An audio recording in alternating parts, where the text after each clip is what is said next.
What's Gucci YouTube? It's your boy Lord Ming the Emperor. Got another manga review for y'all today. Twin Star Exorcists, chapter 47. And as we saw in this one, it was the fight between Irori and Arata, two of the lower tier heavenly commanders, I believe.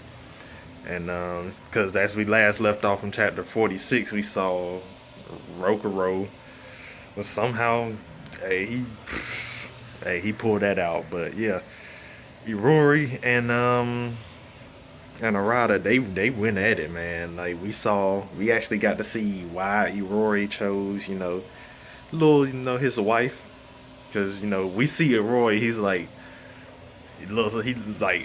a man among men, pretty much. Like this big, bulky dude. And then we see his wife, and she's like this really, really small, little petite woman. And we see from from the flashbacks and a couple of the panels, we see him, and when he was a little boy, and she actually gave him the strength, the resolve and the courage or whatever to want to grow up and be strong, and eventually he was. And we see Arata, he was, and his little Shinigami, little women Shinigami or whatever. Thought that was pretty interesting. Summoned like two of them, I believe. And we see him, he hits Iroi with some pretty strong enchanted spells. And from what I understand, Arata's powers, he's able to, his house deals with support, and supporting the stronger, the higher tiered heavenly commanders. And we see he's able to, depending on, I guess, how he feels, he's able to increase anyone's enchanted gear or decrease it. And we see him, he increased it on Rory, and he said himself if he was able to increase the load to the limit, he would be able to just like crush a person to death. So I thought that was pretty interesting as far as his powers go. And we see Rory, his powers, he's able to create walls and giant bases when they fight the demons inside Manga or whatever. And then Rory's just he's just being pushed down on the ground, not able to really move or nothing. And then that's when we start seeing the flashbacks of him and his wife from the early days or whatever. And he's just telling Arata, like, I was once weak, but you, Sagan and Arima, y'all were chosen ones from birth. Like, y'all will never understand what it's like to look from the viewpoint of somebody that was weak, because he himself, he was weak once. So, and he just trained his butt off, just studied and trained to he's one of the heavenly commanders. And we see him in his little I guess it's more like a scythe, but it's not pointed at the end. And we see that laying on the side or whatever, and then we just see a giant stone hand come up out of the ground and grab it, and then the whole stage just turns into like a person. He just starts riding it, and then he captures Arata, and Arata's just like, well, I guess that's pretty much it, because I'm all out of options now. So he pretty much says, hey, announcer, this is my loss. And then even Iwari was like, the only reason he didn't lose was because it was a match, and Arata would have dealt the finishing blow on him when he had dumped all that enchanted gear on him. So the funny thing was, it ended up as a draw, and then the people in the crowd was like, I don't know if they're amazing or stupid. And then somebody else was like, I think they're just amazingly stupid. And then we see Rokuro, he's just like, they're just way too carefree. I was like, yeah, they kind of are, because neither one of them wanted to accept victory.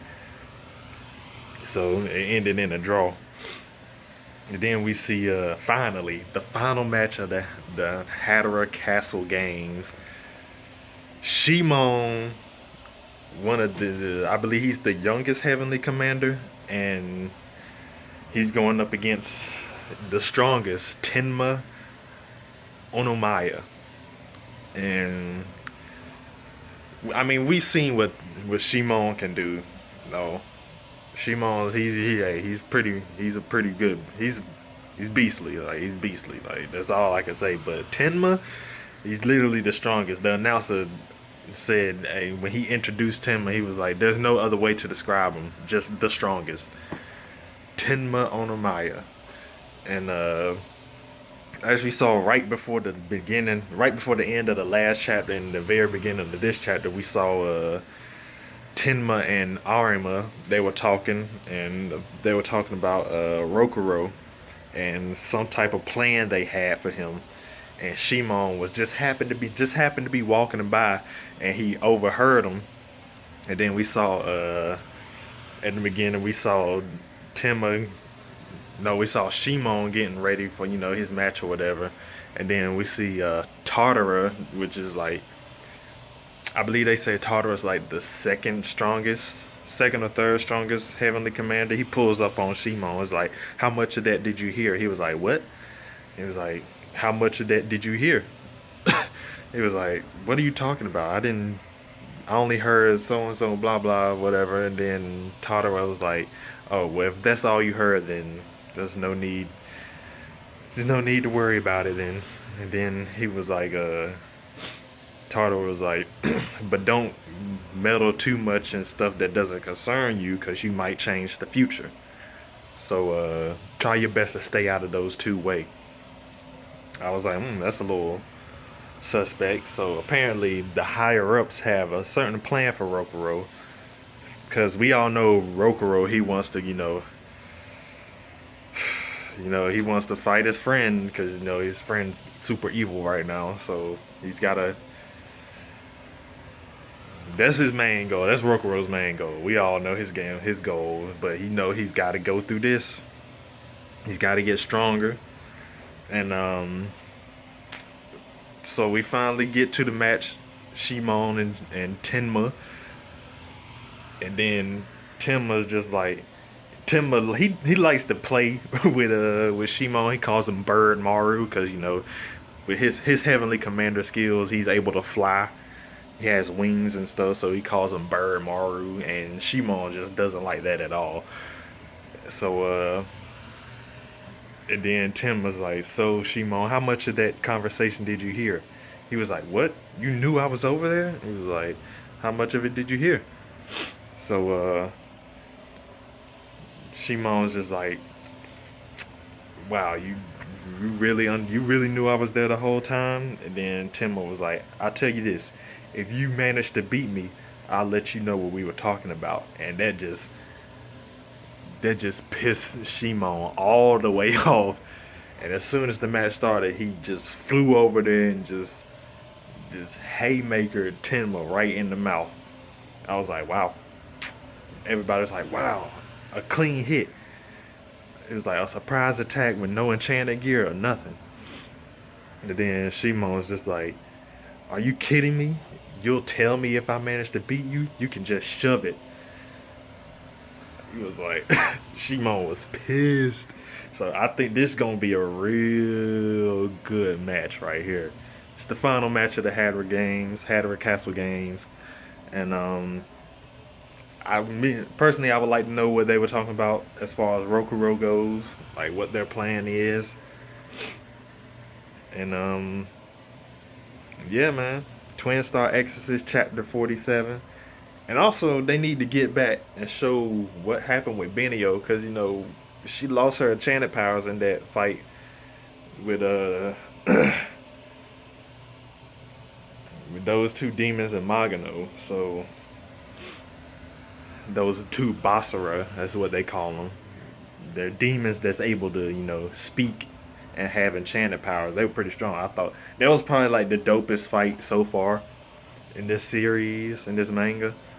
And yeah, Twin Star Exorcist, They definitely need to show what happened to Benio, because we saw that one Basara was taking her to, I guess, the oldest Basara that's lived for like over 1,000 years. He was taking her to him, or her, depending on, because we don't know, taking her over there to see if she could get her enchanted powers back, because she wasn't able to go to the island with Rokuro, because she lost her enchanted powers.